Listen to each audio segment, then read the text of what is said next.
Today we have a few experts to talk on the insights on sustainable broadcasting from various parts of the world. And today's sessions is lined up in two major aspects.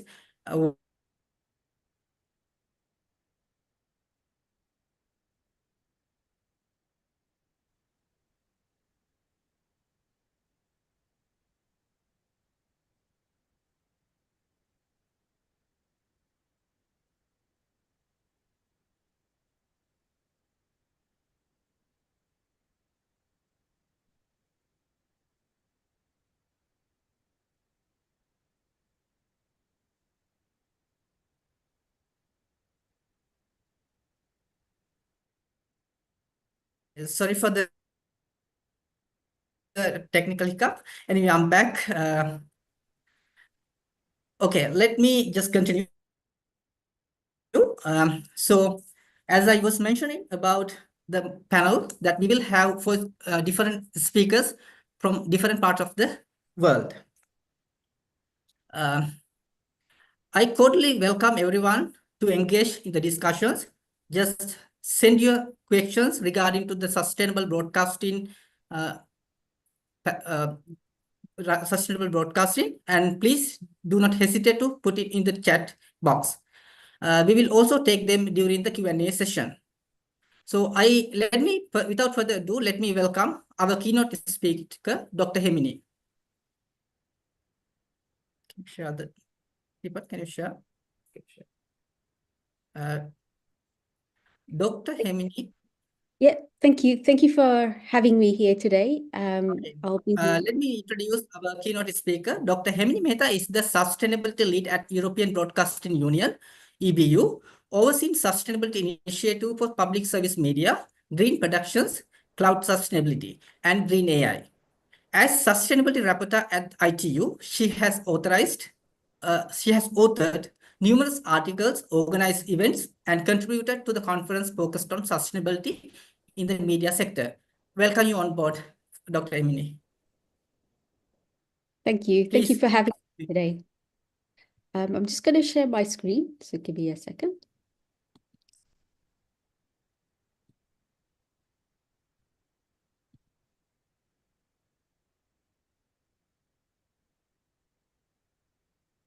So welcome everyone, and thank you again for having me here today. So looking at sustainable broadcast, 5 years to 2030, so we're not too far away from the UN's goals for 2030, which was done in the original Paris Agreement, and now have in some cases moved to 2050. However, for broadcasting, at least in Europe, 2030 is still a key milestone, and a lot of the sustainable strategies that are being used are sticking to the 2030 date. So that's what we're looking at, and hence why I said 5 years to 2030 and not all the way up to 2050. So, oops. So a lot of the strategies and everything that we do in sustainability is hinging from the United Nations Sustainable Development Goals. So what are the UN SDGs? There are some of you here that are well versed in this. And if you are, then that's great. There are some here that are fairly new to the idea of SDGs. And so what are they? So essentially, the SDGs is a shared blueprint for peace and prosperity for the people and the planet now and into the future. The sustainable goals cover a different number of areas, from environmental aspects to societal aspects such as gender equality, to reducing poverty, to making sure there's literacy and education available for all. And the idea is that all of these 17 goals put together would benefit our planet and our society as a whole. As you know, they're all interconnected in some way or another. But in my case, today, I'm going to be talking about the environmental aspects. So the goals that they cover are the usual ones that you probably know of, such as getting affordable and clean energy, looking at sustainable cities and communities. So why cities and communities? We're broadcasters, but we are based as public service media in a location. We cover a geographical area, and it's our job to make sure as ethical and responsible public service media that we look after the environment around us. And a lot of organizations are starting to do that, either through making sure that the buildings are greener, to helping the communities and having some initiatives with them, all the way to making sure that when productions happen, for example, that we don't disturb the biodiversity around the area. There's also responsible consumption and production. So part of it I've already covered, but also the idea of consuming as public service media, as an organization, in a more sustainable way and a responsible way. Obviously, there's climate action, which is what we're all, or some of us are here for today. Then there's the life below water and life on land. So they cover a number of areas, as I said, not just the environmental side, but making sure that we use the land and the water in a more responsible and ethical manner.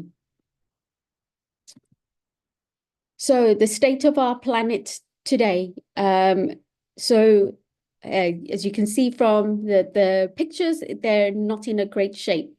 In 2024, so last year, we went above the 1.5 degrees Celsius that the UN had stipulated to say that we want to try and keep it to 1.5 and not go over.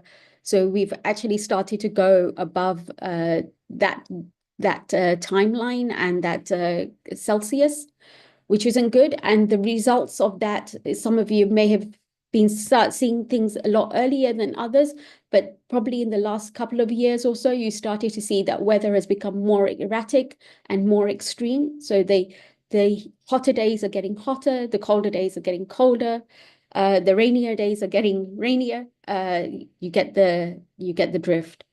And also the idea that all of these environmental aspects are, as I said, they're all interconnected. So the weather changing has led to weather streams changing. They are the ones that flow the hot air and the cold air around the globe. And this has started to change, and you've started to see impacts in locations due to these stream changes.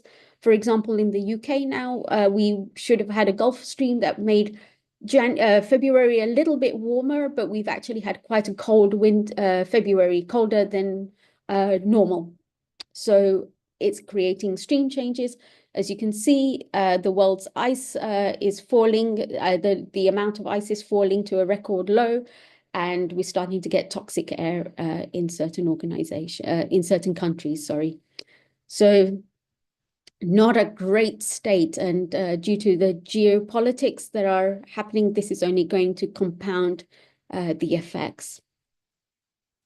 So where do we fit in as broadcasters, as responsible media organizations and public service media in particular? So we are part of this problem, and it's up to us to help change that. There has been a UN study that's been shown that ICT is approximately anywhere between 2 to 4% of global adding to global carbon emissions. So we are part of that because we use technology in a big way. We stream, we have use of the cloud, we have technology and equipment that we use for productions and post-productions. So we need to do something about this. And this is where we make up part of that 4%. And just to let you know, we are more dirtier in the ICT sector than we are in the aviation sector. So it's a pretty big leap, and that's something we need to check and keep an eye on. Only because ICT is not something in the global emissions, it's not something you see. You don't see where the smoke is coming out from. You don't see where the carbon emissions are coming from. So it's really important to understand where we are and what we can do about it, because we are part of that 4% and part of that problem. Big tech is falling behind on reduction targets. We know that the big techs and the hyperscalers are falling behind their 2030 targets. They're getting further and further away, mainly due to the AI and Gen AI taking a huge chunk of power that they need, to the point where they're thinking of creating their own nuclear power plants to help their organizations and sustain their organizations. So that's not a ideal way of, although nuclear energy is considered green, it's not the ideal way that we want this to go. Also, there was a study where the Danish firm, a news broadcaster, did a study, and they showed that they emitted approximately 235 tons of carbon. Small firms can emit approximately 391 tons of carbon per year. Large films can emit something like 3,370 carbon emissions. That's enough energy to cover 656 homes for the year. And a single ad campaign can generate up to 70 tons of carbon emissions. US single episode of a TV production, where it's a big mainstream TV production, can be up to 77 tons of carbon emissions per episode. So when you count that per series, etc., you can see where this is all going. So what can we do? We can have a net zero strategy up to 2030, which is what a lot of broadcasters and public service media organizations have started to move towards in Europe. And I know across globally, that's also become a step that a lot of organizations are taking. We can start looking at how we can decarbonize our operations. We can make sure that we have more sustainable productions, and there's a lot of information around sustainable productions. A lot of it is free and available to all. So you can find those things, and if you want, I can help you find those. So please do reach out to me. We need to do more reporting and disclosures, because that keeps us to our word. So the idea that if we are working with leading bodies and associations and we're doing the reporting, we are being transparent on our emissions, and therefore they keep us to our word and we can see how far we're going. It's a great way of making sure that we do what we say what we're going to do. And obviously we need to engage our staff, audience, and the industry. So we have to work together. We cannot do this on our own in isolation. Moving into green production towards 2030s, how can we do that? Well, you can start measuring your productions. There are carbon calculators there for productions that you can use. I know in Asia there have been that's been possible for a lot of the production. So it is there and it's available for everyone to use. Again, if you need any guidance on this, happy to help. You can certify your productions, so your audience can engage and understand that your productions that you make are in a green way and you've reached a certain benchmark on it. You can do more remote productions, so reduce the traveling and not going so far, and trying to use skeletal staff and local talent where possible to help reduce the travel, because that tends to be, especially if you're taking aviation, that tends to be the biggest footprint in productions. Looking at the way of moving away from dirty power like diesel generators and moving towards cleaner, whether it's batteries, which can be batteries that are powered by solar. In Asia, that's one great asset that you do have, and you can make use of it. In many cases, if you do, it can be cheaper than using diesel generators. So it's something really important to look at. The idea of hinging on the remote production using lead walls can also help reduce your travel again. And using innovative materials, flat pack, reuse and recycle your studios. That's a possibility now. I know there was a case study done by NHK when they went to the Olympics. They actually used a flat pack and recyclable set for their anchors. So there are lots of things that are available, and actually those things tend to be, again, cheaper than using wood and getting somebody to create your set for you and then reduce it and bring it down again. And you can look at waste reduction initiatives as well. Our biggest asset as broadcasters is our storytelling and how we engage with our audiences. And we can make the biggest changes in society and the emissions through green storytelling. And you can do this through your news. You can mention climate change when you're looking at weather impacts and the weather segments, but also the stories that are changing due to climate change. You can mention that and get your journalists updated on the climate change and understanding climate change and getting them educated on that. Obviously, there's documentaries that can change audience habits.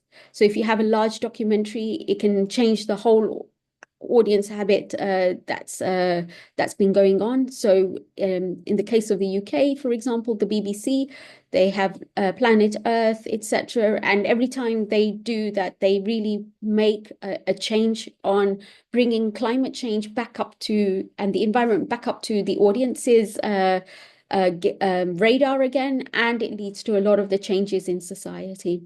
You can have green campaigns, so attaching green campaigns to whether it's some sporting events, for example, if you stay at home to watch a certain sporting event rather than going abroad to the cricket event, for example, how much carbon emissions have you saved? So you can engage your audience and draw them in, for getting them to look at their own carbon emissions as well.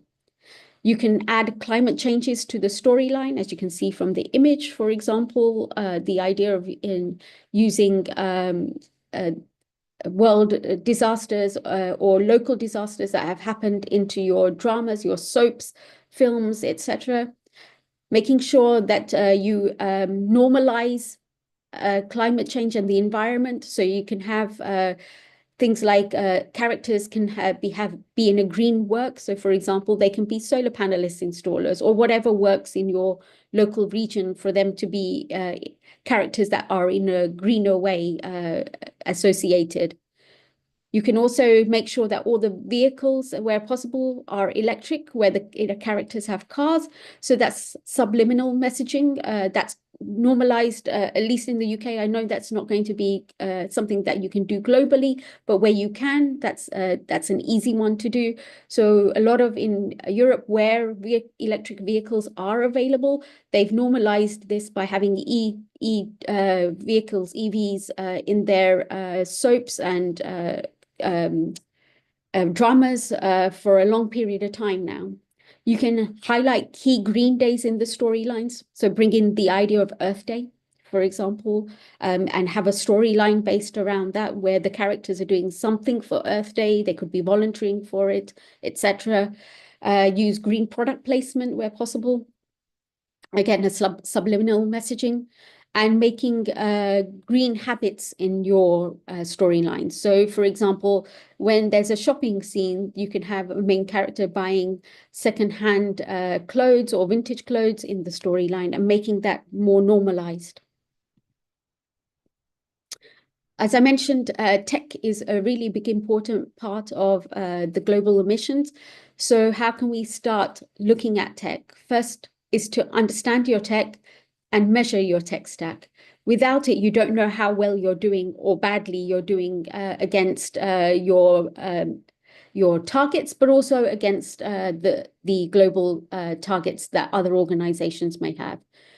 In order to help you, you don't have to do this on your own. You can get measurements from your suppliers. That's possible. So if you're using a cloud supplier, you can ask them to give you the measurements. Always take, especially from big tech, take it with a pinch of salt, but it's a start and it's a chance for you to start working and understanding metrics. So then you can start getting more clearer around this idea of how much energy you're using. Work and learn with the industry. There's a lot of, I know, as Ian will later on also talk about this, but as I mentioned with sustainability, it's not something we can do in isolation. So the way you can work with this is to work and learn with others in the industry. Get people involved in your green journey. So there will be staff that are completely already sold with the idea of sustainability and green tech, etc. So involve them and make sure you get others involved. And as I said, get your suppliers involved in your journey. So not only just getting the measurements from them, but work together in a way that you can start seeing how you can work in a better way and getting green technology. So that was it from me. So I just want to thank you. I know we've got a few minutes. So if you want to get in touch with me, you can do, and we'll be sharing a lot of the events, etc., coming up. So I'll stop sharing here. I know we've got a few minutes. So I don't know if you heard or didn't hear Don, but if you have any questions, please feel free to add them to chat and I can take them from there. I think, Dr. Hamni, we can just take questions during the Q&A. We can ask participants to just feel free to just type their questions in the chat box, so we can just consider them during the Q&A session. Anyway, we can just go right away to the panel discussions. And let me thank you for this wonderful presentation on the status of sustainable broadcasting landscape currently. And it reminds us of where we need to just work on and what are the things we can pick up from those things like. So with that note, I kindly invite Dr. Hemini also to take lead on the panel discussion. And the panel will be attended by a few 4 speakers from different parts of the world. I kindly ask Dr. Hemini to introduce the panel to the audience and also lead the conversation. Thank you. Thank you very much, Don. So we have got, as I mentioned, we're looking at sustainability, but there is a whole different range of the term sustainability, and we're looking at it in this panel from different angles. So initially, I'd like to, first of all, ask Mr. Sudip Rajan Basu, who is the Chief of Sustainable Business Network at UNESCAP, and to join us. He has held roles at UNCTAD, ILO and the World Bank, and has a PhD in international economics from the Geneva Graduate Institute. Mr. Sudip, I leave the floor to you to introduce yourself. Very good afternoon. Greetings from UN office in Bangkok, and thank you, Emily, for your wonderful keynote. Very inspiring and a lot of interesting issues that you raised. I'm sure colleagues will be discussing. And also thank you to my dear friend Philo to invite me to join this very important conversation and at the very right time. As you know that the UNESCAP in Bangkok, we hold this annual SDG forum. And this is our 12th SDG forum, and it's happening right now. So you have to really forgive me after this presentation because I have to really leave because 53 member countries are here, 1,000 delegates are with us here, so we have to really be with them. But I know it's because of AIBD and Dr. Philo, I really thought that I have to be here. And of course, you have very distinguished colleagues and panelists. So thank you for that. Very briefly, I think maybe I may request Don to quickly show the presentation. As Emily, you mentioned, I'd like to focus on 3 points. One is the overall situation of the SDGs in Asia-Pacific region.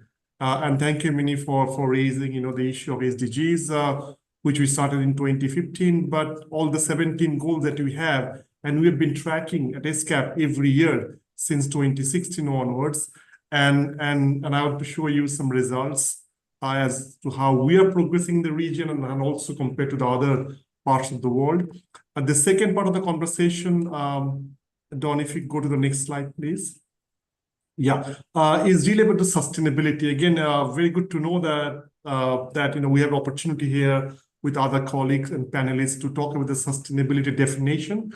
But of course, within the UN and SDGs, there are few set of definitions that we want to follow.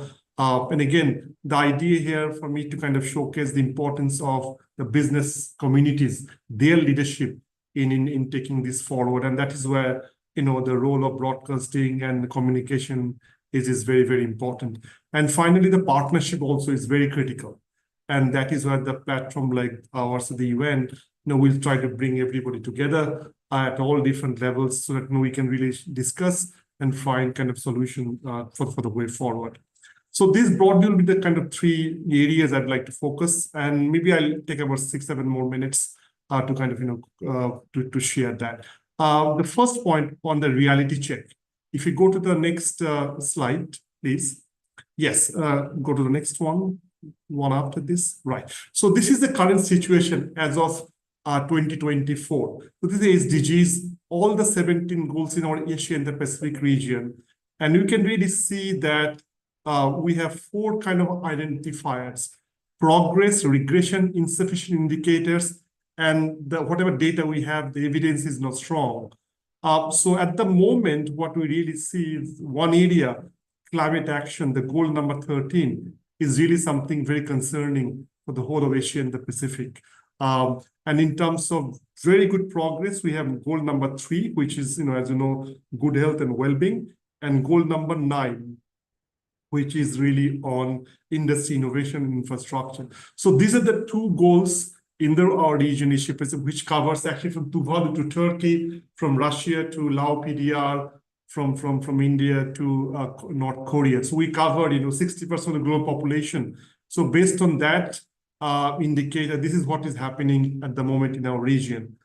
So this is, a matter of concern, as we have been talking for last few days in our office with all our delegates, that we need to really focus on acceleration, and this is that's why this particular conversation is very timely, because we need to bring all the stakeholders on board to really understand and find a way forward. The next slide, you'll see, I'm just want to show you how we are compared to the rest of the world. This is also important because I have colleagues I can see from other parts of, beyond UNHCR and the Pacific region. And you see again, in many of the indicators, we have done quite a good job, from the regional point of view. But I think the area where goal number 8, for example, which is on growth, jobs and employment, this is where we see, that we are falling behind compared to the rest of the world. And the issue on the goal number 13, also goal number 14 on the ocean action, is something that we'd like to see more progress. And also goal number 17, partnership, is something is very key. That's why I wanted to emphasize the importance of partnership at all different levels will be very critical if you want to really turn the any kind of momentum for the next 5 years. The next slide, I'd like to very quickly show that to get that growth, we need to also understand what's happening within our region and the rest of the world. So if you look at our economic growth, according to the UN, our forecast is that the Asia Pacific region, of course, in general, growing much faster than the rest of the world, and especially developing economies. But I think the concern here is that this growth is not been benefiting everyone equally. I think that is the challenge, what we call the leaving no one behind angle. The next slide is to really understand the issue of all of this culminating to the inflation, the cost to living crisis. I think this is where the food, energy, and the finance, all of these things are coming together, and this is where is really creating, real havoc, challenge to all the, common people. And this is the point where we'd like to really discuss and want to communicate to everyone that this poly crisis is something that is like climate action. We need to really look into very specific government intervention as to how we can take to really address this particular cost of living crisis, and is very much continuing even right now, and in most part of our Asia and the Pacific region. Go to the next slide, please. Yeah, so the second kind of issue is about the business leadership, and this is where the sustainability is something is very, very critical. And I'd like to focus here 3 points. If you go to the next slide, you will see one is that multi-level engagement. So what we are really talking about that this sort of issues when we talk about sustainability, our 2030 agenda, the SDGs, the community level, city level, subnational level, state level, provincial level, and all of these at the national level are so important to really get the conversation around all these issues of sustainability, and especially to really understand different mechanisms through which they can kind of share whatever challenges they're having, and of course, the opportunities that they can actually create because of the engagement. So that's one very important kind of angle that we are kind of making very much use of it through our business dialogue and conversation. The next slide.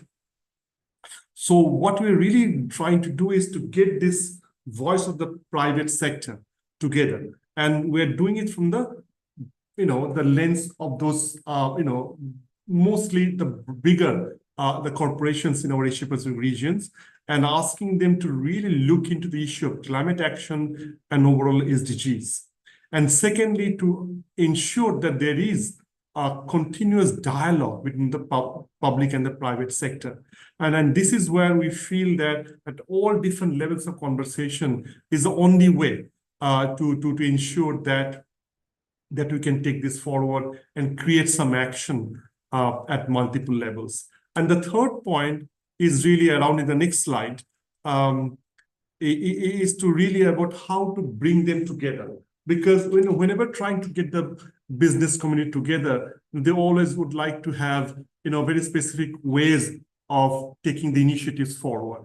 And at the moment, the network, the Sustainable Business Network that we work with here at the UN in Bangkok, which is covering actually all the 50 member states in the region, is to really focus on 5 areas: energy, infrastructure, logistics, finance, innovation, and circular economy. And we feel that these 5 sectors can be the real drivers of this sustainability, especially given that the time is very, very limited for us to really succeed.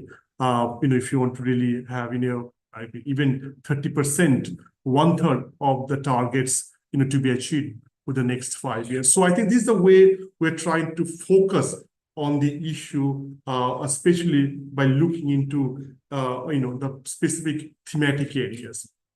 So these are the kind of the broad elements which we can see that business leadership can be a very important catalyst for that advancement of 2030 agenda. Next slide.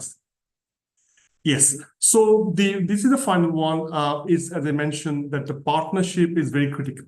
And I think the partnership, as you mentioned, through the different stakeholders, our journalists, the broadcasters, that the whole media, group is very, very important for us to really understand as to how we can work within the UN kind of, platform and to bring all of them together.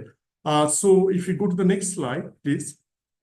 So we basically try to do it in 3 different ways here. Number one, we have this Asia Pacific Business Forum. So this is where we try to really get all the business coming together very uniquely, because most of the UN meetings, as you know, focusing on the member states, all our government officials are there. But this meeting is the only meeting where we can have 90% of the engagements are actually through the views of the private sector.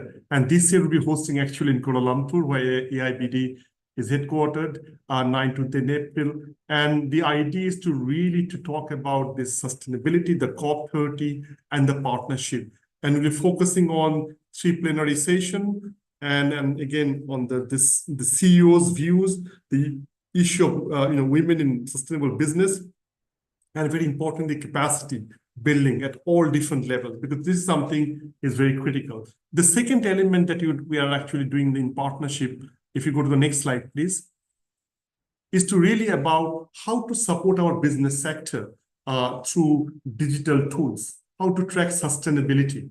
Again, this is where the huge amount of, I feel, an opportunity for broadcasting community to really help them to take the discussion forward.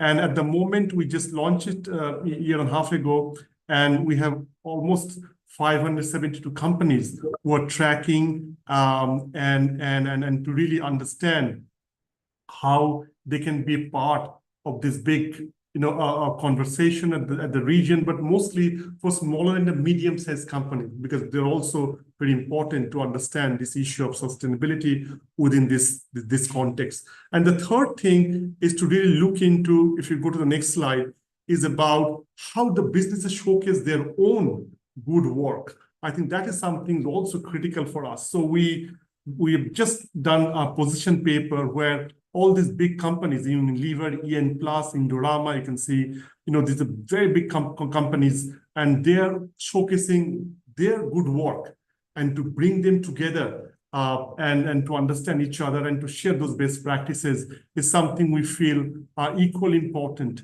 as we move forward in the sustainability journey, especially as we have only 5 years from now. So with that, I stop here and over to you, Hemini. Thank you. Thank you, colleagues. Thank you. Thank you, Mr. Sudeep, for a really comprehensive presentation on what's happening at the UN SCAP in Asia. So you have to leave soon, is that correct? Only 5 minutes, if you don't mind, please. Yeah, I will just see if we can fit in a couple of questions. So on the SDGs progress in Asia and the Pacific, what are the key trends that are around SDG assessments in this region? So as I've been trying to highlight is that we see that progress is first of all very, very slow. Number 2 is very uneven.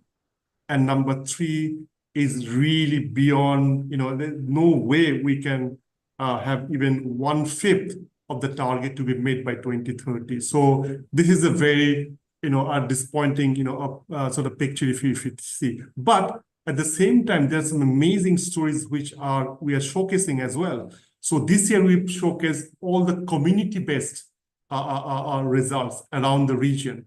For the goal 3, I mentioned, health and well-being. This is something amazing amount of work happening in Thailand, in Malaysia, in Russia, in Turkey, in Tuvalu. So I think important to highlight those important, examples from across the region. So community-based service, something is very important. And the second point is on innovation infrastructure, the goal 9 I mentioned again. Asia, as you know, is really the hub of innovation, is a hub of infrastructure development. And I think we need to also promote that. So we're also trying to see wherever there are opportunities, we can really focus on them and try to accelerate. And that is where I feel the role of all of us, all the stakeholders, including the private sector, is becoming very, very critical. And again, the journalists and the media to really showcase these good examples is something can really bring a positive spillover for all of us. I completely agree. To highlight your key achievements, especially in the SDG area, the softer areas, makes such a big difference. And I think it's something a lot of organizations keep very quiet about. So let's please shout about them and let your audiences know, and let your users know all the good things that you're doing. Coming back to this, on the policy analysis, how can we address these challenges through policy measures? So I think, we see that there are 3 kind of, areas where we can really focus on. So one particular policy measure is really about financing, sustainable financing. I think this is one area we have been really talking about. It is not that we don't have money, we have enough money. The issue is that how we use the money in a sustainable way, targeted way. I think this is where we're really failing to do adequately our job. I think so that's financing and channeling the financing and resources is number 1 policy measure. Number 2, we're also seeing the importance of energy transition, because when you're talking about climate action, as you know, the carbon footprint is mostly coming out of the energy related our usage. So we really feel that energy transition should be something at the heart of this transformation. And I think we're encouraging all the governments to really focus on that SDG 7. SDG 7 is about energy accessibility, efficiency, renewable energy sources as well. So our focus is really to understand that everybody to be part of this SDG 7 conversation. If you can get that right, then you will get 13 right a much better and faster way. And thirdly, what you're really talking about, this issue of cooperation, cooperative policies. So if Thailand is taking a good initiative, can Malaysia learn from it? So that kind of cooperation is something at the heart of the UN as well. So we're trying to bring that cooperative policy measures together and sort of link and bind countries together and to take forward. And that's a way to really achieve some of the deficiencies that we have at the moment. Absolutely. And you can see it at the organizational level, but also at the national level. The idea of collaboration, working together, getting lessons learned works at all levels. And this is, as we keep saying, is not something we can do in isolation on our own. And so, okay, the last one, talking about collaboration, how can we forge durable partnerships to bring all the stakeholders to work together, advancing the SDGs to that 2030 date rather than the later one? Right. I think this is something where, we always say that, if my neighbor is not happy, I am not happy. If they are not prosperous, I cannot continue to be prosperous. So I think it's a very simple, philosophy that, we talk at the UN here is that we have to develop equally and inclusively as much as possible. And only way that is feasible is that when we work together and come together and communicate with each other, what is the best that we can do together.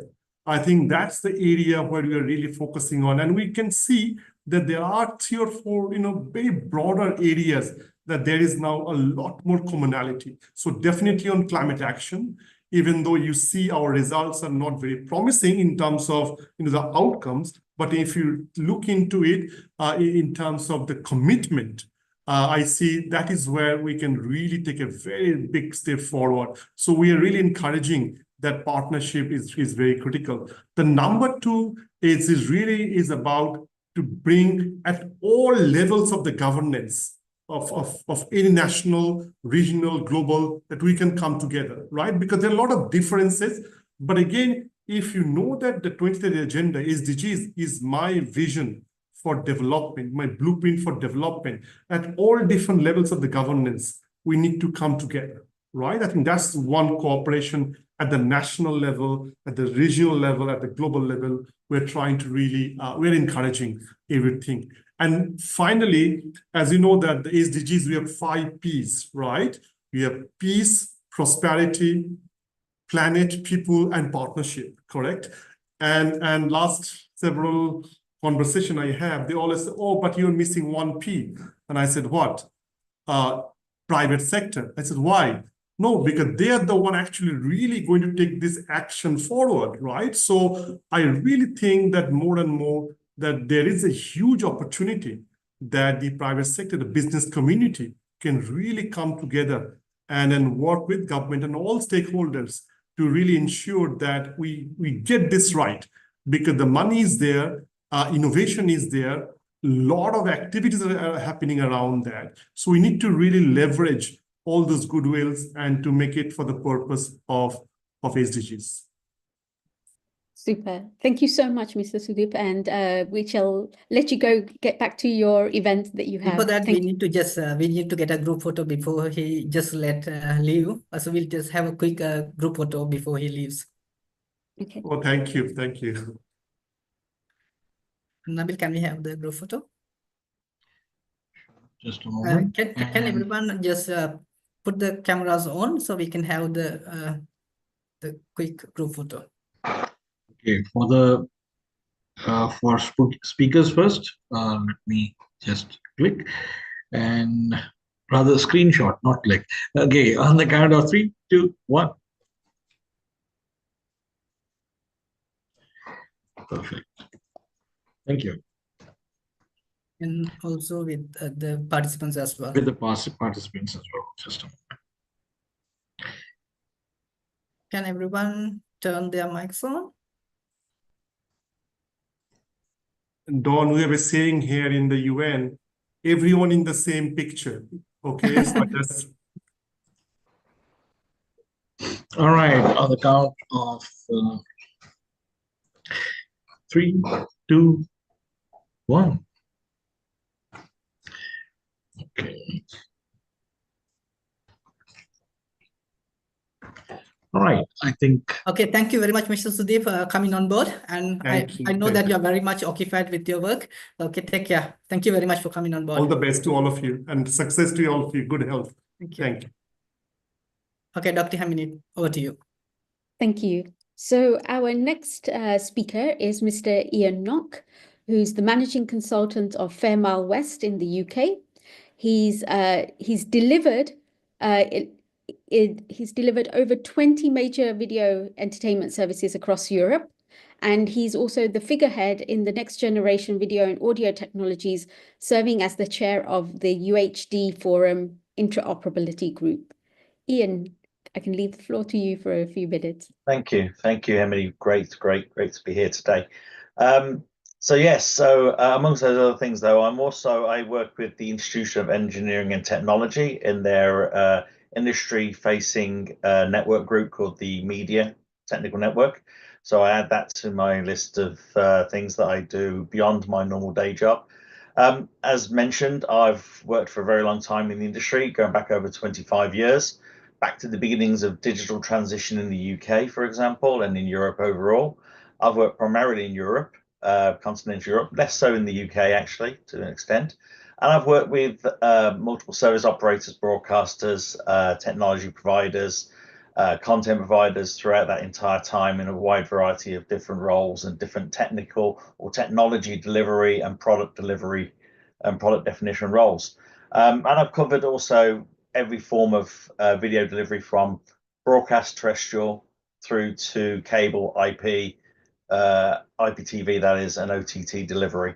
And as part of my sort of sidelines, I do a lot of work with organizations, as Hemini has mentioned.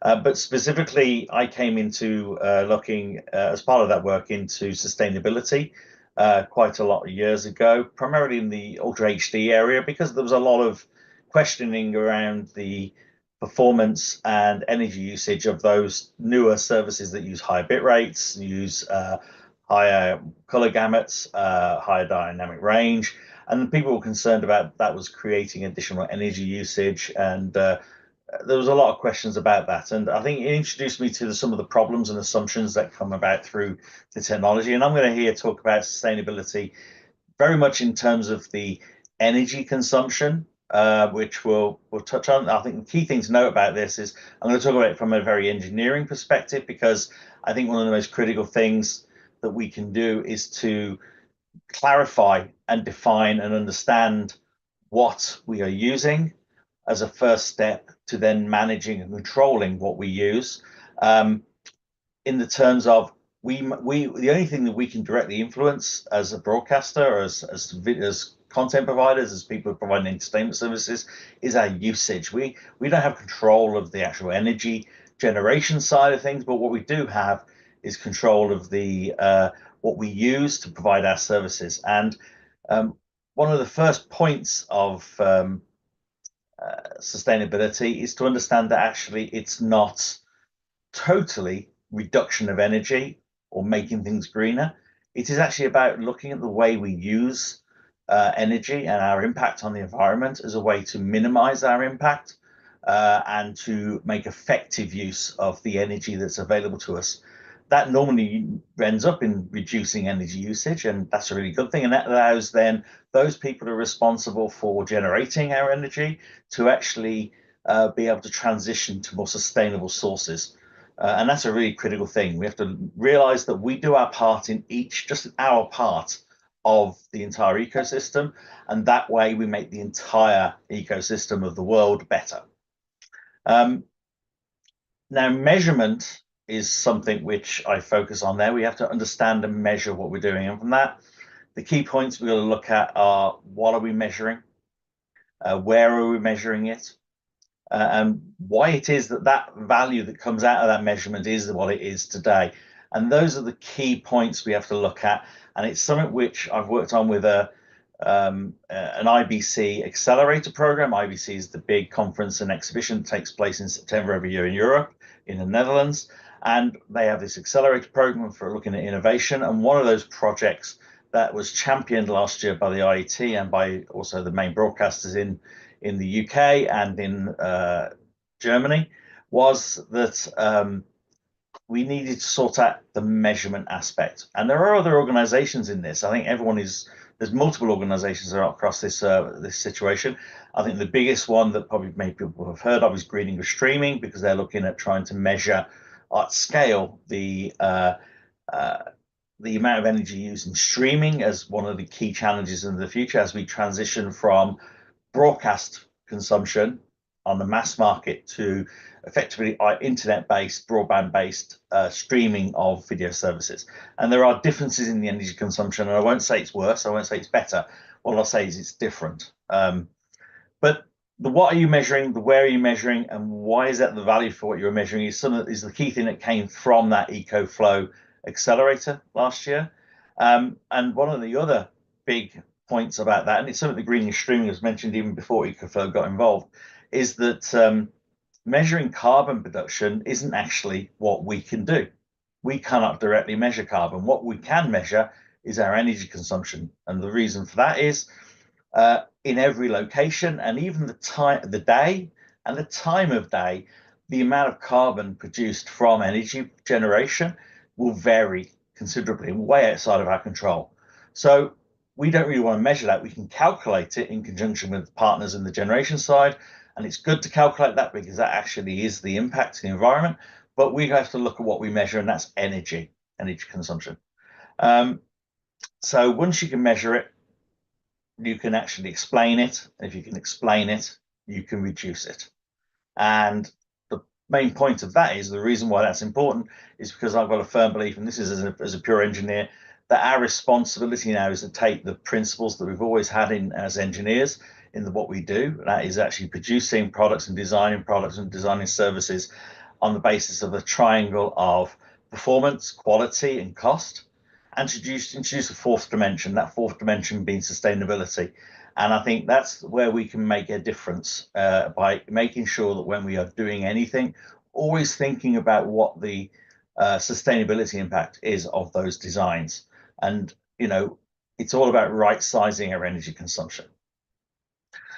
Okay, so what else can we do there with EcoFlow? So with EcoFlow as well, one of the principal things we were trying to do with EcoFlow as well was to put a demonstrator or proof of concept together of a user interface for a device, for video specifically, and to pull into that user interface all of the ideas and concepts for how to reduce energy consumption towards the consumer. And there are a lot of principles involved in that. One of the main ones being to inform the viewer of what they are balancing against experience, for balancing experience against energy consumption in what they're doing. And it was also about enabling those tools and verifying that those tools actually did have a sustainability impact.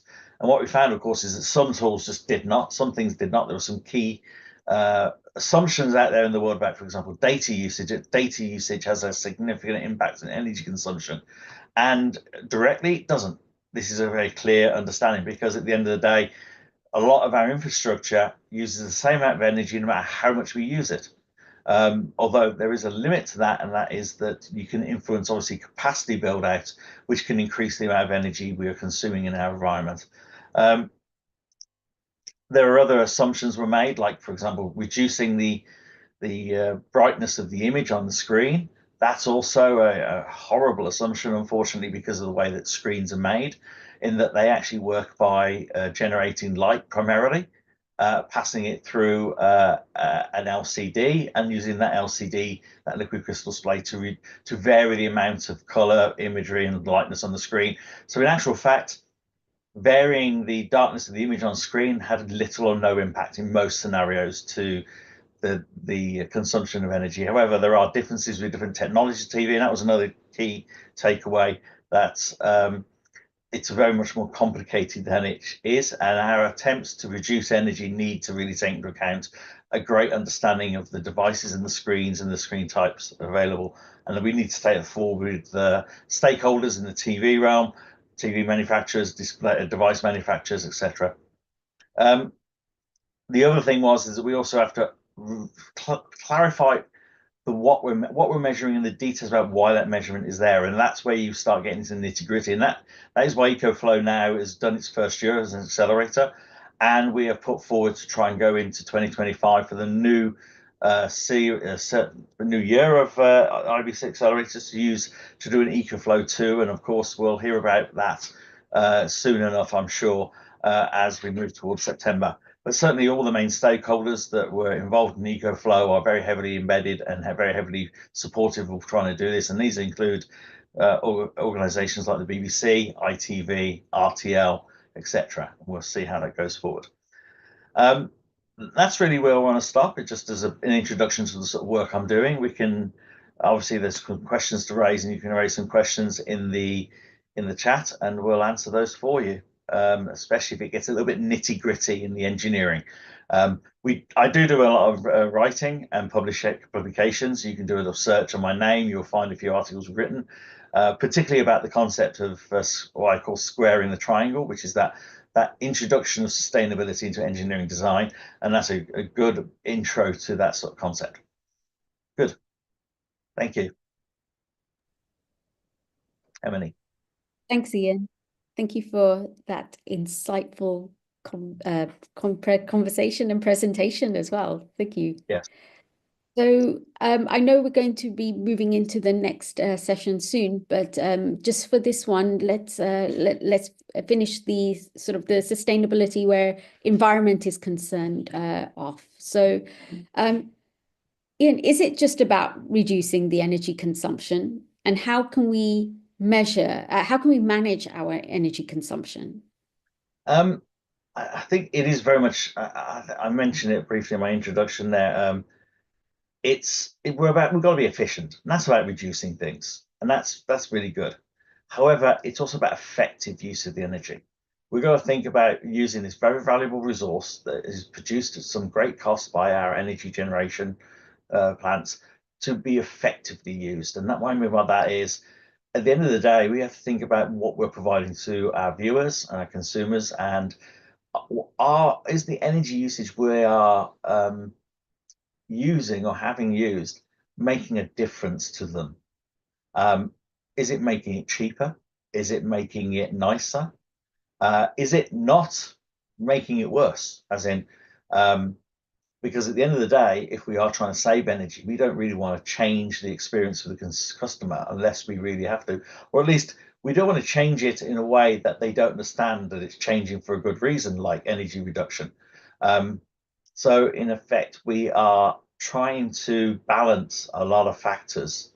And as I say, we're trying to balance a lot of factors whilst our energy generators move across to sustainable energy sources where that production of energy has a much lower cost to the environment, hopefully, in fact, zero, or as near zero as we can get it. That'd be wonderful. And we are talking to the AIBD. So what is unique to the Asia Pacific region, and what can they do? Well, it's interesting in many respects. Where each market in the world for media services has gone has operated at different rates.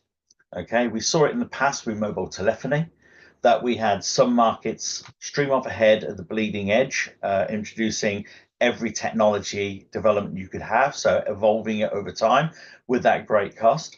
And I think what we can do with in the Asia Pacific region is at times the development is behind that bleeding edge, and that is an advantage because you don't have to make the mistakes that other places do. So you can look at those developments, look at what's learned from those developments, identifying the best approaches from those developments, and use those developments in your own market without having the cost of making those errors and mistakes.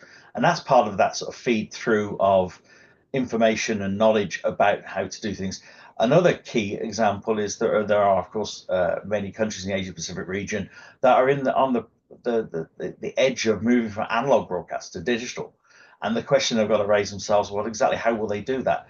And they've got to look to the other markets that have already done it and the lessons learned from those other markets to look to do it in an energy efficient way. So you can bypass older codecs. You can look at even, here's an interesting concept, is if broadband development is advancing in one of your locations, at a fast rate and you still have not made that transition from analog digital TV is, do you even go for the phase of broadcast digital television?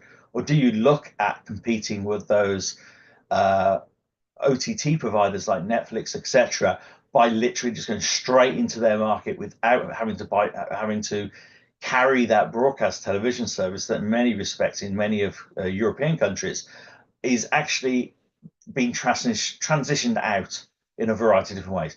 And I will make a point here. This is not something that happens overnight. This is something that happens over a decade or 2 decades. And you see it throughout all of our markets. As I did, I joined the television industry just as the transition from analog to digital happened in the UK, but it didn't really complete until 2012.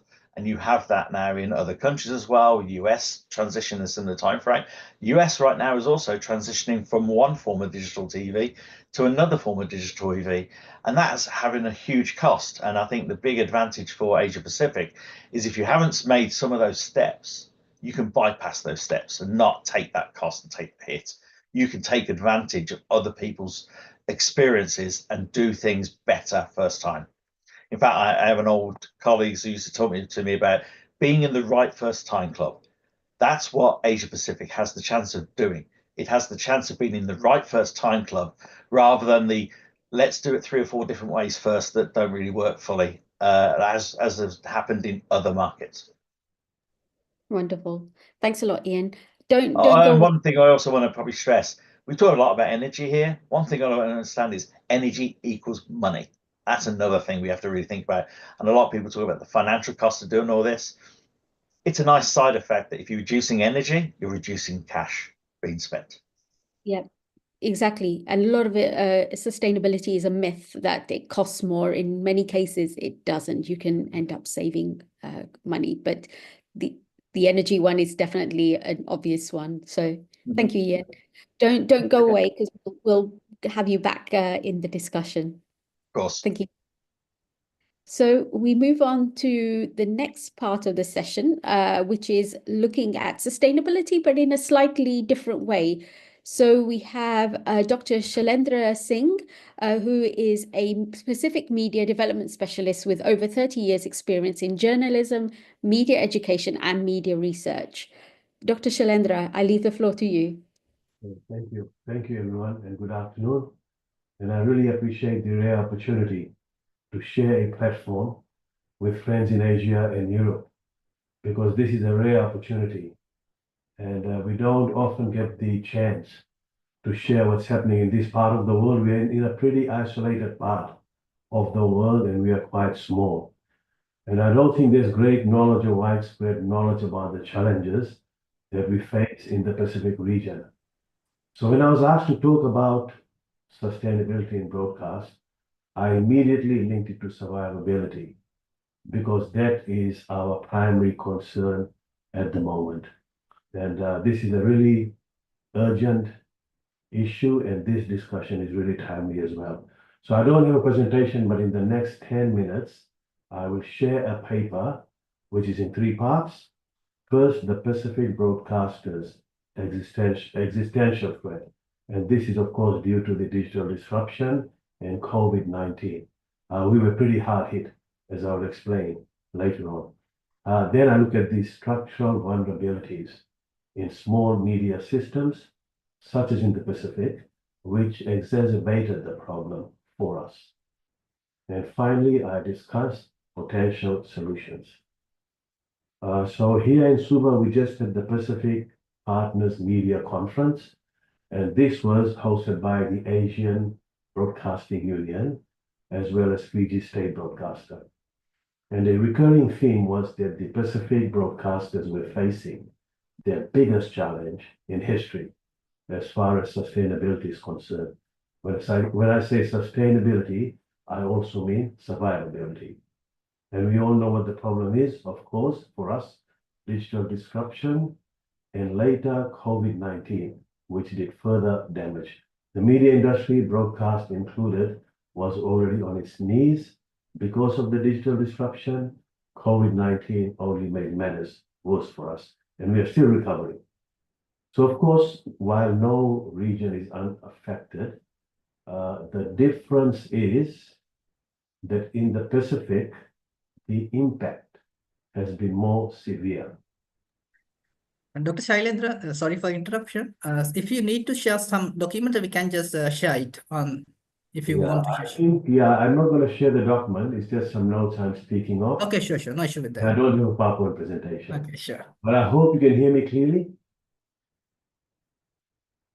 We can. Can. Okay, so as I was saying, COVID-19 and the digital disruption hit us harder than maybe in other parts of the world.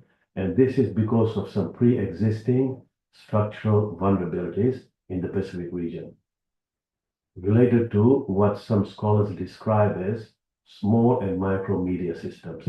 What this effectively means is that we have small populations, even smaller markets, and limited profit margins. So even during normal times, there is never sufficient revenue for recapitalization, for example, staff retention, or technology upgrades. And at the Pacific Media Conference, Pacific Media Partners Conference, it was clear also that the high staff attrition rate that we experience in the small and micro media systems of the Pacific had only worsened after COVID-19 especially. Another thing we had at the conference was that the younger generation were not that keen on a career in broadcasting. And I wonder if this is the same in Asia. Okay, so for us, there's another sustainability issue right there. And these are the problems we are grappling with. And as you must have seen from my presentation so far, Pacific broadcasting has always been somewhat vulnerable. But until now, we were managing okay. And we certainly weren't facing what some described, some people in the industry that is, as an existential crisis.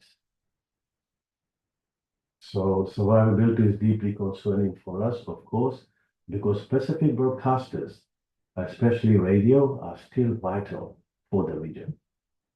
And in many other countries, radio is still the primary source of news and information. And more importantly, ours is a disaster-prone region, and radio has been a lifesaver, especially during natural disasters. Right after a cyclone, for example, radio is the quickest way to coordinate relief efforts. And radio has played a pivotal role in helping preserve language and culture, especially the Indo-Fijian population in Fiji. They continue to speak Hindi, and the traditions, many of the traditions remain intact, and this is because of radio. And the same applies to the indigenous groups in the Pacific region. And this is quite important given that the English language is so dominant in the Pacific as elsewhere in the world. Our media in the Pacific region is about 80%, if not more, English language based. Now, recently, the Fiji Broadcasting Corporation, which is the national broadcaster in Fiji, celebrated its 70th anniversary. And Communications Fiji Limited, which is a private broadcaster, has been around since the 1980s. If you look at Papua New Guinea, their national broadcaster celebrated recently their 60th anniversary. So this highlights just how long radio has been a trusted medium in our region. Okay, so that's the doom and gloom scenario. One positive development in Fiji. So because the media organizations, broadcast especially, are struggling financially, one positive development in Fiji is that government funding is now more equitably distributed. In the past, it was reserved exclusively for the state broadcaster. Now it's also shared with private broadcasters in Fiji, like Communications Fiji Limited, Fiji Television, and MyTV. These are the major private broadcasters in Fiji. So the government has allocated $10 million, which in our situation is quite a bit of money. And while this is a lifeline, okay, one problem might be is that the government is now the single largest source of revenue for Fiji broadcasters. You have advertising, but advertising has declined, so government becomes the major source of revenue. Now, this does raise some questions about editorial independence, especially given Fiji's recent experience. We here at USP Journalism conducted some research in partnership with Dialogue Fiji, which is an NGO, and we did a content analysis of the media in Fiji, and the results showed that certain broadcasters provided the last government favorable coverage in the lead up to the 2018 elections. And we could link this to the financial assistance that these broadcasters and other media in Fiji were receiving from the state. So while financial sustainability is crucial and a concern for us, it does raise questions about whether government support is a risk to editorial independence. Now, having said that, I have to admit that the bottom line is, when it's a question of survivability, you grab any hand, any helping hand, and you think about the consequences later. So that is the situation of our broadcasters. Now, the Fiji government hasn't applied any pressure, at least not any overt pressure, but it is still a very concern. And we know, of course, that financial and editorial independence go hand in hand. They're inextricably linked. Okay, now I'm going to discuss some potential solutions to some of the issues we are facing. And these include monetized digital platforms. And some Fiji broadcasters are live streaming talkback shows on Facebook in order to drive traffic. But the problem is the social media doesn't generate sufficient revenue to replace traditional advertising. Okay, I heard a lot about green energy today. And so, for example, solar power and electric cars have been suggested. I remember this being discussed at the Pacific Media Partners Conference, and it is certainly worth considering, given the, like Asia, we are blessed with abundant sunlight. So that might be a consideration, but I suspect we are a bit behind in this regard. So we need more exchanges and dialogues, maybe with our Asian counterparts, because they seem to be ahead in this regard. I also had a chat with Fiji TV CEO, Sanjeewa Pereira, and he's a green energy advocate. He's also a big supporter of solar energy and electric vehicles to cut costs.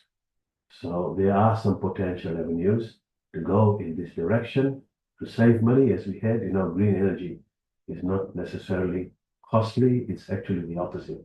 It might save you money.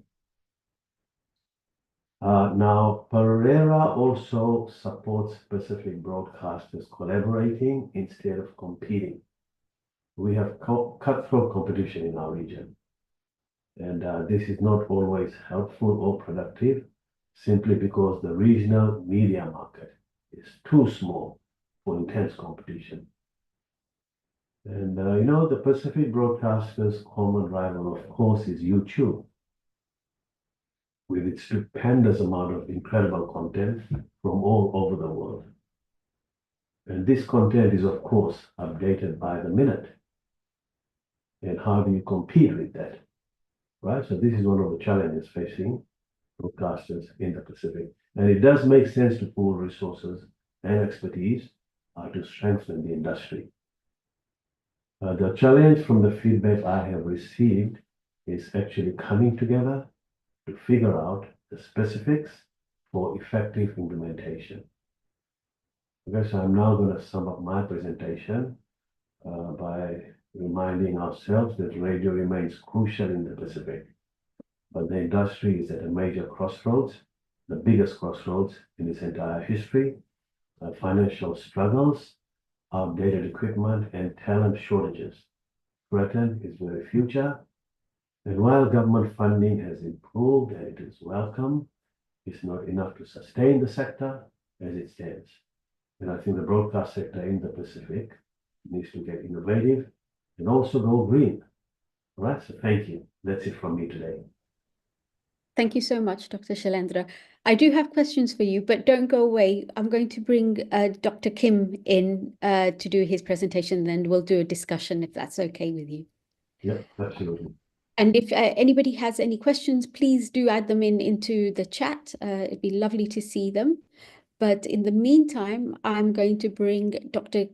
Kim Young-il in, and he's an independent researcher specializing in visual cultural studies.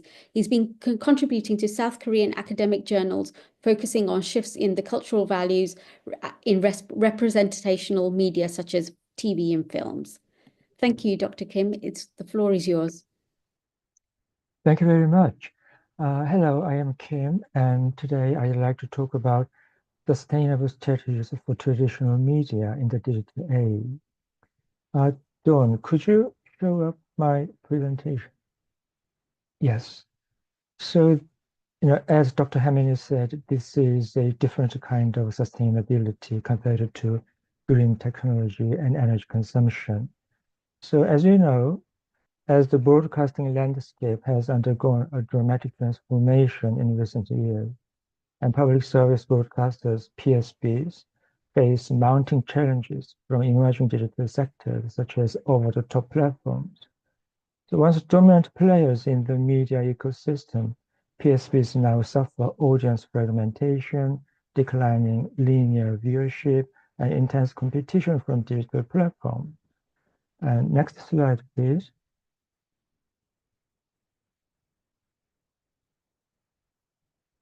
However, rather than fading into obsolescence, PSBs across the region are implementing strategies to remain relevant in the digital age. Their adaptive measures focus on digital expansion, content innovation, platform diversification, and regulatory support. I'd like to outline their strategies, particularly their efforts for digital expansion, and discuss with you what should be the ideal model of digital expansion for PSBs. So this is quite another kind of sustainability for PSBs. And next slide, please. So the order of my speech will be first the landscape, 4 major players, then their strategies, then how to measure its success, then a public service model of digital platform, then finally a Korean case study. Next slide, please. And firstly, let me brief you on the current landscape of the media in terms of the players. There are roughly 4 major players who constitute the industry. So this is based upon my research about Korean cases, but I'm trying to expand my research to Asian cases. So, I mentioned some names of broadcasters in the region, but, there could be some errors because it's still, I'm at the early stage. So if there are factual errors, just prompt with me about that, and then, you can, fill me up about the correct information. So anyway, there are roughly 4 major players in the industry. And first is traditional media, also known as legacy media. And they include terrestrial television and public service broadcasters that operate under government regulations. And these channels typically have the widest reach and play a key role in news dissemination and cultural programming. The examples include NBT, Thai PBS in Thailand, DD, AIR in India, TVK in Cambodia, VTV in Vietnam, and RTM in Malaysia. The second is new media, typically associated with IPTV. And IPTV is television delivered over the internet rather than traditional cable or satellite. Unlike OTT platforms, IPTV services are often tied to telecom companies, offering live TV and on-demand content via subscription. The examples include 3BB Giga TV in Thailand, Singmang Telemedia in Cambodia, and FTV Play in Vietnam. Next slide, please. And thirdly, cable channels, subscription-based linear TV. And cable channels are subscription-based television services that deliver content via cable or satellite networks. And these channels often focus on entertainment, news, or sports. The examples include True Vision's HBO Asia, Discovery Channel, Sony Entertainment Television, Star India, and Astro. And finally, OTT platforms. Over-the-top platforms stream content directly to users of the internet, bypassing traditional cable and broadcast systems. They typically offer on-demand movies, TV series, and exclusive originals. The examples include Netflix, iFlix, Doonies, View, Disney Plus, Hotstar, Amazon Prime, YouTube, and so on. However, diversity and variety in media outlets changed the dynamics in the industry. And more than anything, PBS come to face direct competition with global players. Previously, competitors like cable and satellite channels maintained distinct boundaries in content type and audience demographics compared to traditional media. For instance, sport, films, or foreign language news channels did not necessarily share the same viewer base as public service broadcasters. In contrast, OTT platforms directly compete with traditional media in market share, commercial revenue, and program rating.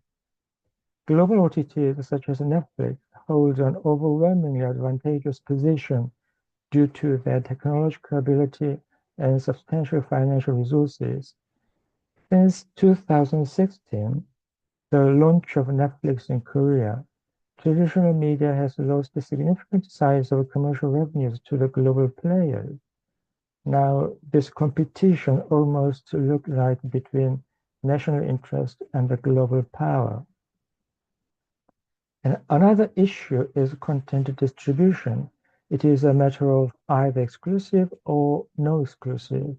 PSBs can produce quality content, as you know, but because of dwindling viewership emigrating to OTTs, PSBs must distribute their content through other platforms. That's our reality.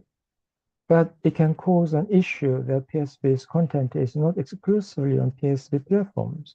In other words, for some programs, the viewers access other platforms to watch PSB content.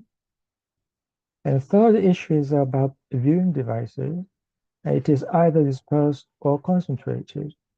And television monitors continue to be the primary medium for content consumption, with viewers often turning on their TVs to access various programs. It is believed that about 50% of the audience use TV monitors to access TV content. So in Korea, IPTV services play a significant role by aggregating multiple channels. For instance, when Korean viewers turn on their TVs, the initial interface presented is typically that of the IPTV provider. Of course, they have to subscribe to IPTV channels. And these IPTV channels offering a menu that includes both the public service broadcasters and OTT platforms. However, some viewers prefer alternative devices, such as a laptop, to avoid the simultaneous display of all channels. These users often focus on OTT platforms and apps for their viewing experiences, leading to a more fragmented and diverse consumption pattern compared to traditional linear viewing. Consequently, audience preferences and viewing habits vary depending on the chosen devices. And I just, described you the situation probably you are all, very familiar with already. But in the middle of this changing dynamics between these four major players, PSBs have deployed a variety of strategies to stay relevant for the audience as a competitive provider of content. So, the four major players being, public service broadcasters and, IPTVs and, cable channels and OTT platforms, and particularly OTT players, becoming really, strong contender. PSPs have a, really, tough, competition all around.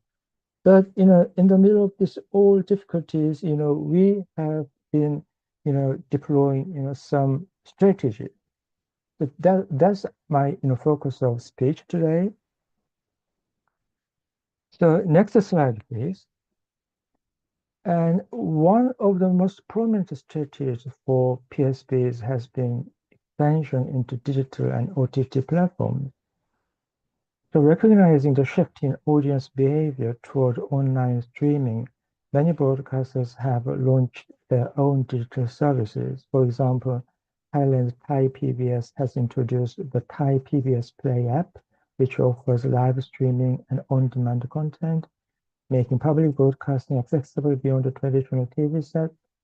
Similarly, Vietnam VTV developed VTV Go, a digital platform allowing users to watch live television and archived programs at their convenience.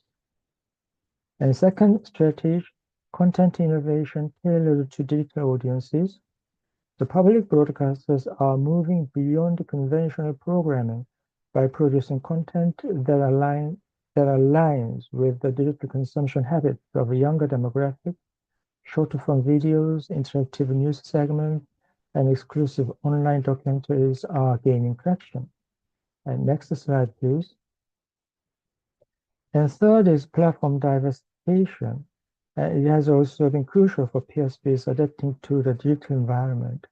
Rather than relying solely on their own platforms, many broadcasters are partnering with established OTT services to distribute content. And as I mentioned, this strategy has the, both sides, good and bad. If you partner with OTT platforms, you can distribute your content through digital platforms, but you lose your exclusivity. Audience can watch your programs both on your channels and OTT platforms as well. And finally, fourth strategy relates to regulatory and financial support. Financial support remains vital for the survival of PSPs in the digital era. Governments in many countries are recognizing the need to support the public broadcasters as they transition to digital platforms. So whether public service broadcasters can be successful in their digital strategy quite much depends on the government support and their financial support. If we have backing from the government regarding finances, then we have a much better chance to be successful in our digital strategy. The government strategy, government policy, has been a quite important factor in this all play out of digital strategy. And next slide, please. The next slide. Yep. So the effort for digital expansion for PSPs has brought some successful results. And other than Asian cases mentioned above, the BBC's digital transformation is often cited as a successful model. The BBC iPlayer has retained a strong user base by offering a mix of live streaming, catch-up TV, and exclusive online content. As far as I know, my research is still very, very limited, but probably BBC iPlayer is the only one successful case of public service broadcasters venturing into the world of digital platforms. That could be, debatable, of course. So despite these advancements, however, so we have tried to be a digital player in this era. So we tried, and some of our efforts have been successful. But despite these, advancements, however, the process of digital expansion of PSPs has exposed some underlying issues for PSPs' transformation into digital media. Mainly, they are derived from the questions of public service ethos in the digital era. So the key underlying issues are first, audience fragmentation. So while PSPs have built digital platforms, many audiences still gravitate toward global OTT giants, making it difficult for national broadcasters to compete for viewership. Second is monetization issue. Unlike commercial platforms, PSVs are often bound by public service mandates that limit aggressive monetization strategies, making it harder to sustain digital expansions financially. So we venture into digital platform, digital platform technology, but the profit, the return was not really as much as we expected. So this was also the issue. And third is technological lag. Some PSPs, particularly in countries with less developed digital infrastructure, struggle to build robust digital platforms. This is only natural, if you are not equipped with technological necessities, requirements, then it is just harder to build a successful digital platform in the first place. And finally, public service requirements. So for the market competitiveness, public missions are compromised. But the goal of reaching a wider audience and making PSP content available in the digital space can overshadow the identity of PSPs. So, some PSPs try really hard to get into digital platform, and then, they kind of get lost in the middle, and they just kind of, to speak roughly, they lost, who they are. They are public service broadcasters, not commercial content provider, but, that sometimes happens. So these are the problems, and pose the following questions for PSVs in the process of adapting to digital environment. So can PSV compete head-to-head with the global players? What is the role of PSVs in the digital landscape? Do PSVs have to find their own strategy for digital platforms? The next slide, please.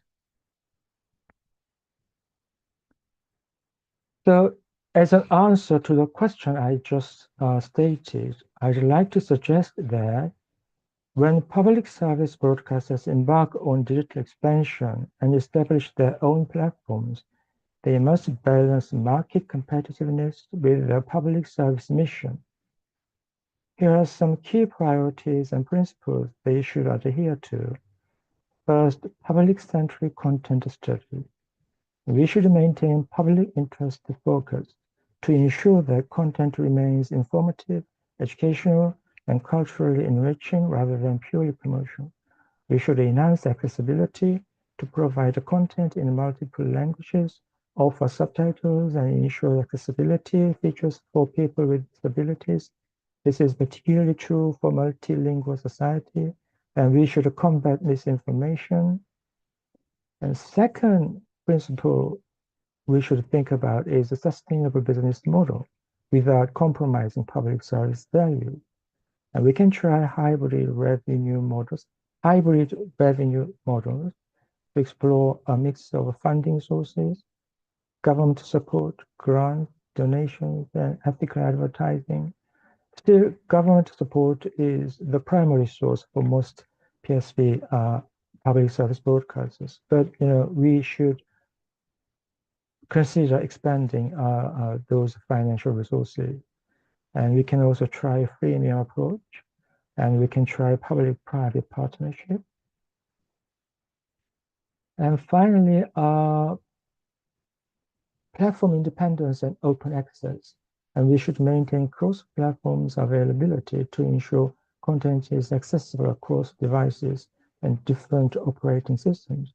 And we need interoperability with other public platforms to develop partnership with the national institutions, or sometimes universities or cultural institutions. So even when we try to be a digital player, we should follow these suggested principles.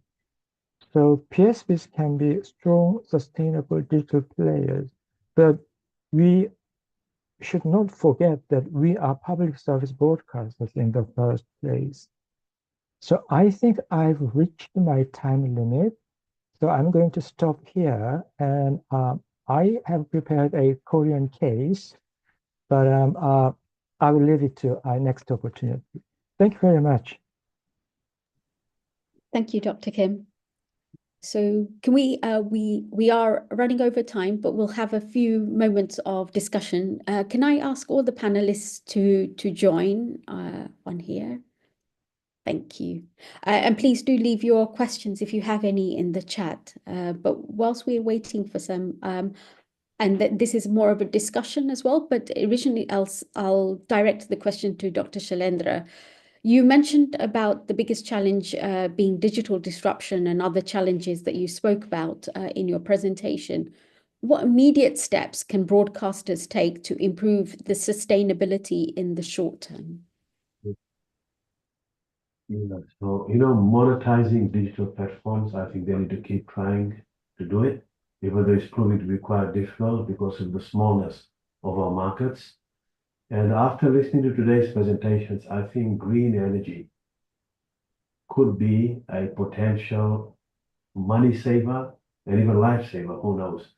And the other thing we need to do is also reach out to Asia. Again, after listening to today's presentations, I can see how advanced Asia is, as well as Europe. Of course, we represented from Europe. And we are too small to survive on our own. This is my belief, especially in today's climate. And we have some partnerships already going, for example, with PECMES. And this is the Australian government's Pacific Media Assistance Scheme. And they are helping Pacific broadcasters by way of equipment, expertise, and so forth. But we should definitely reach out to Asia more frequently. We should increase contacts with Asia because Asia has vast experience in broadcast media and advanced technology. And I believe Asia has a lot to offer to the Pacific. And we are part of the same region. And I genuinely believe there should be greater contacts. Super. Thank you. I don't know if Dr. Kim, if you had anything you wanted to add on that.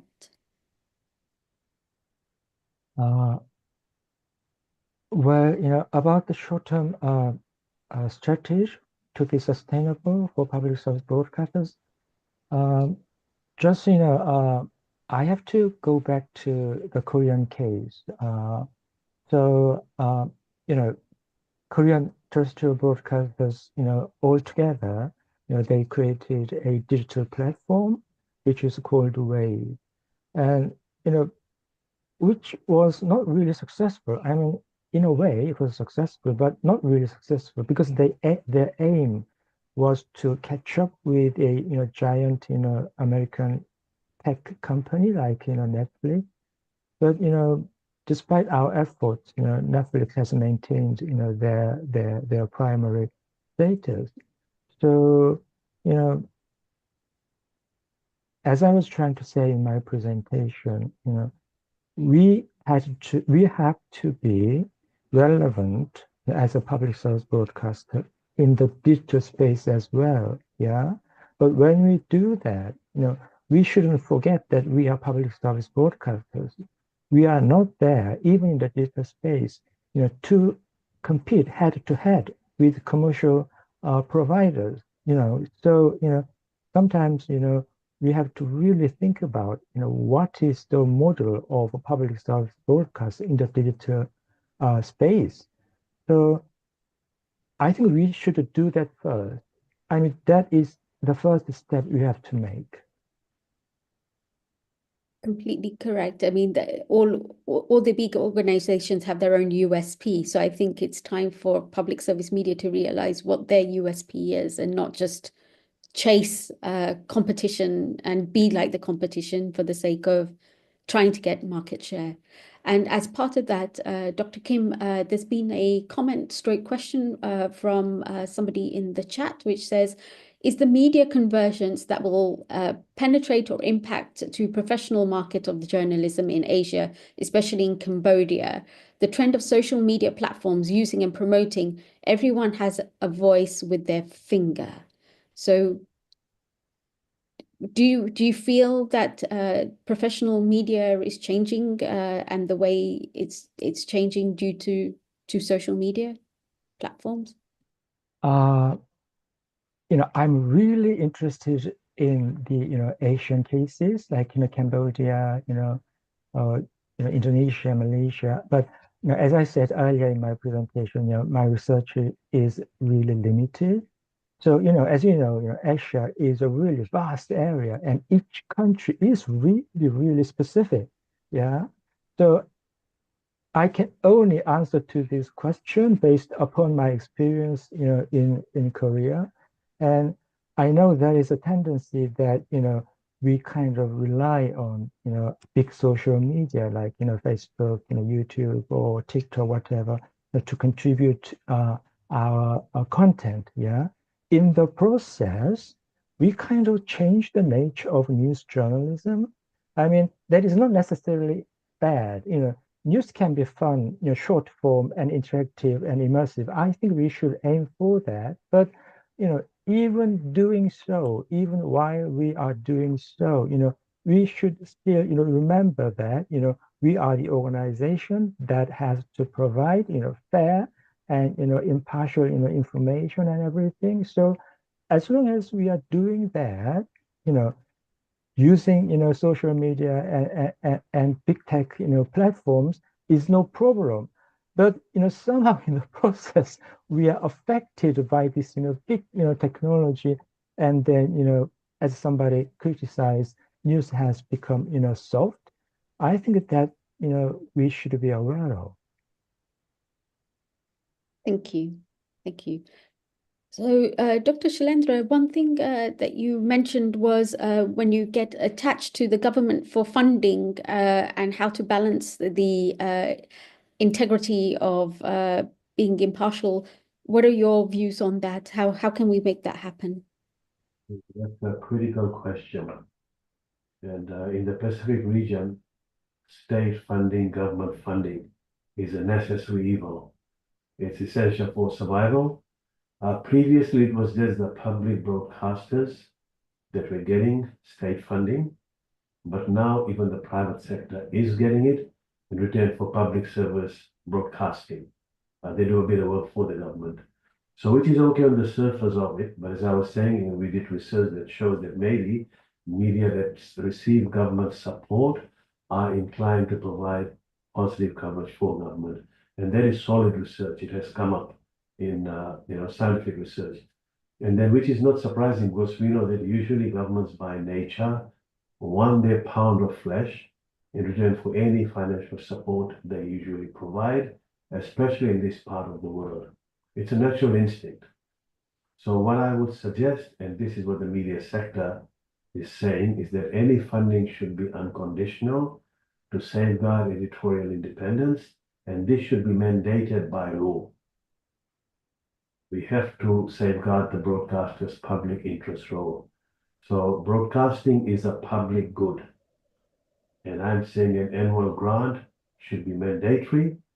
And in return, the private media should be willing to at least open their books to a certain extent. But the grant should be mandatory because the public broadcasters need it. Broadcasting is a public good, but it should be hands-off. As far as government is concerned, maybe this is easier said than done. If it's mandatory by law, perhaps it will help. Even Australia, the ABC, Australian Broadcasting Corporation, is not immune from political pressure. So this is a bit of a risky path, but as I was saying, when your very survivability depends on it, what other option do you have? Thank you. And then, Ian, we have the sort of what the users want and the experiences they want versus our sustainable goals. How can we balance the two? It's actually very difficult because it's I'm sure it's accepted by many people that the utility of on-demand and television when you want it, where you want it, on through whatever device you want it is a principle that's now flowing around the entire globe, rather than being restricted to say the TV in the home. It's when wanting to watch on the train, at the in the break at the office. And that's where a lot of the big hyperscalers and social media video applications, which I do extend the view that they are television, those are all competing in those times and spaces and those little holes around us. So that is a different way of delivering content. It's got different challenges with regard to energy usage. It's got different challenges with regard to infrastructure requirements. And I think what we have to do is we can't ignore at all that consumer desire. What we do have to look at is, and that's quite hard, is to look at the range of the way that we're delivering content to meet that demand and make hard decisions at times. Because in the end, I think one of the biggest key problems we all have in the future is maintaining dedicated infrastructure for the different types of consumption is a huge extra cost. And a lot of abuse has been made about the cost of doing things here today. But if you have an infrastructure that's developing in your nation that is based around broadband, and that physical infrastructure effectively is encompassing now all telephony or communication, and it's doing a lot of our entertainment, we do have to maybe look at that thing that's having a single shared infrastructure and pull all of our services over that shared infrastructure is one of the key ways we can reduce the cost and balance how we're going to meet consumer demand. That doesn't necessarily impact the nature of the experiences we provide. It's just about making the transition from that one physical media or multiple physical medias of delivery to one physical media of delivery, but still maintain the experience and the public sector goals and all of the good that we want to have from broadcasting quotes to consumers. And it is about maintaining those values through that transition and realizing that those values are not inherent in the communication medium. They are inherent in what we do with that communication medium. Thank you. Thanks. Do we have any other questions in the chat? I don't see any, but if anybody wants to, I can give you just a few seconds to start typing something in because we're happy to take questions from the audience. Don't be shy. Even feel free to raise the questions itself. Yeah, if anybody wants to, they can raise their hands. I'm sorry, I can't see. I'll leave that with you, Don, if you manage to see somebody with a raised hand to let us know. No? Okay, in which case, we're close to wrapping up. Can I give the floor to each of you just to do a very short 30-second key takeaways, your key message that you would like people here to go away with? And I'll just go through it on the screen as I see them. So Dr. Kim first. Thank you. Rather than doing that, I have a question for Dr. Amini. Yeah. So, dear. Your presentation was about sustainability. Yeah, and I'm really fascinated by the subject. And do you think that aspect of sustainability can increase the confidence or trustworthiness of public service broadcaster and raise the confidence among the viewers? Absolutely. As we mentioned, that Mr. Sudip also said, and I iterated it in my presentation, if you can get a certification, so the idea that your audience sees that you've got a certification from a third party that's unbiased, that can raise the confidence of being sustainable. And the idea of constantly making sure that you have that message of sustainability, whether it's through journalism or through soaps and entertainment or documentaries, that you're constantly talking about it and finding solutions for it, then absolutely. And having an open strategy. So once you have a sustainable strategy, just like, I don't know if it's the same in Asia, but in Europe, you have to give your accounts at the end of the year, and they have to be open if you're a public service media organization for anybody to see. So anybody can look at them. Similarly, if we can do the same with your sustainability reports, where your what your measurements were, what you're going to do about them, and how you're making your progress, that communication is super key. So yes, absolutely, that can give confidence to the audience in your sustainability journey. May I add something to that?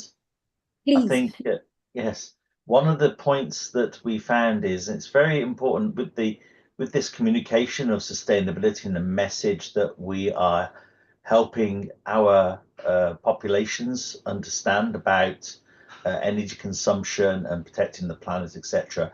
There is also a degree of trust that we also put across by ensuring that we inform and provide options and customizations and ability to manage their experience according to how the viewer wants to consume their content. So if we make them aware that there's a more energy efficient way of delivering the content and consuming the content that may not be in its highest quality. So for example, for viewing news content, they may not wish to have super high quality video. In fact, they may not want to have any video at all. They may just want to effectively use their video device for consuming audio only. You know, it's a valuable resource. I think it's about giving that trust from you as an experience provider to the viewer that they can control what they do themselves, and they know the reasons why they can do that, and they can make their good decisions as well and be part of the whole solution. Absolutely. Yep, that's something a lot of broadcasters have done, which is give advice on their platforms on how to watch content in a green way, but also, as Ian mentioned, making them learn and letting them decide how they decide to watch it and view the content and what that means for them in terms of their energy usage. So thank you for that.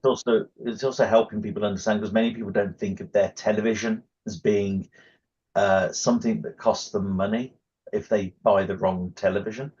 And I think one of the calculations I did last September was that on average, people watch television in Europe about 4.5 to 5 hours a day.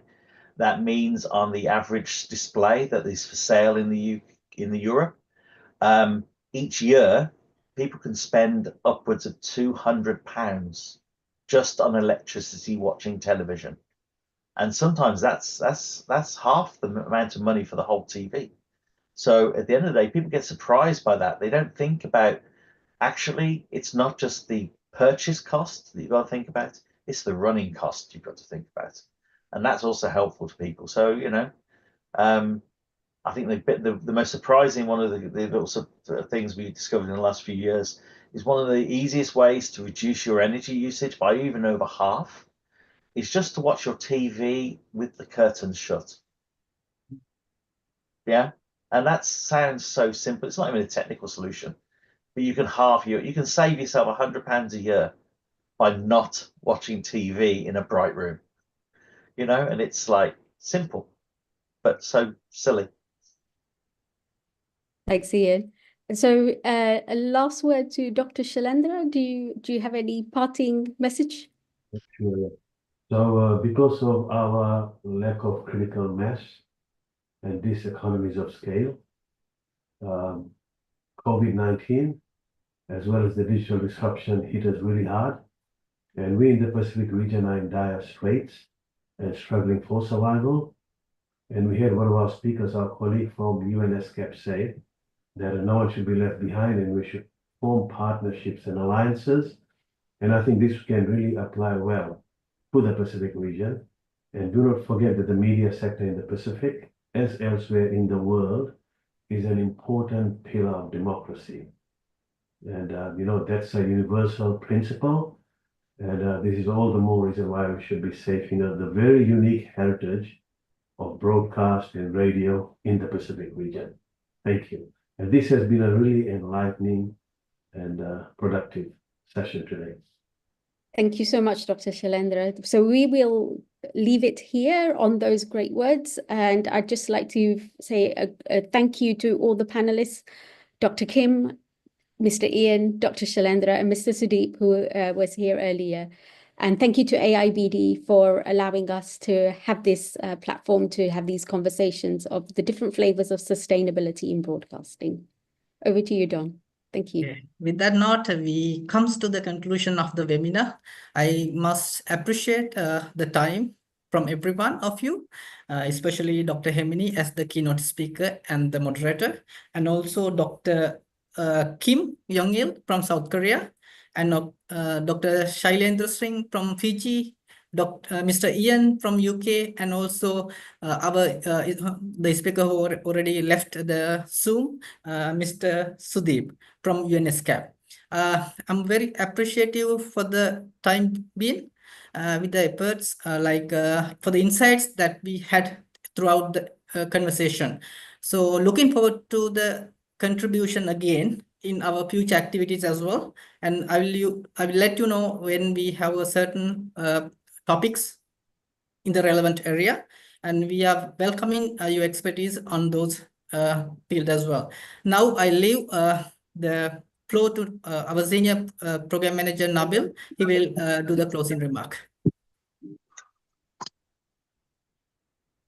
Thank you very much.